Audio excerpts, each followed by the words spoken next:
If you had to come up with a snappy title for your topic, what would it be? You could call it conscious capitalism.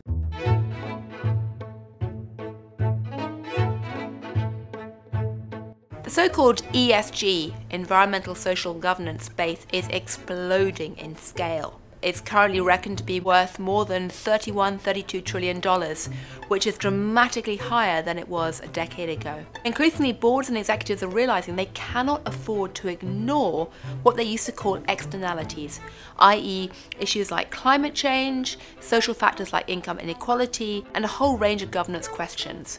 Companies and big investment groups are saying, actually, what we're interested in is making sure we avoid harm to ourselves, either reputational harm or actual asset value harm, in the sense that the value of our assets in our portfolio falls, say, due to climate change. Secondly, you've got a change underway in the financial markets, where increasingly investors are saying we want more than just profits. And thirdly, policymakers around the world, from city governments all the way up through national governments and multilateral organizations like the United Nations, are saying we can't rely on taxpayers' money, public sector finance, to fund our development projects.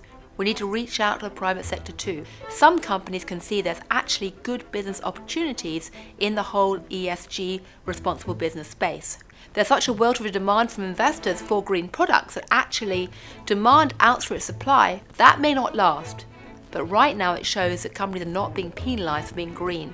Typically, whenever you see innovation in finance, you get a flurry of innovation at the grassroots and lots of little experiments all over the place that pop up in a very fragmented way. But then over time, the industry grows up and you begin to get more clear-cut structures for framing this new asset class, labeling it, auditing it, and actually imposing more transparency and consistency. Inevitably, some people might say the whole thing is full of greenwashing and hypocrisy and it's ridiculous. However, no one should lose sight of the fundamental point that some investors are seeking to use their money to try and do good and to think about the consequences of where their money is going.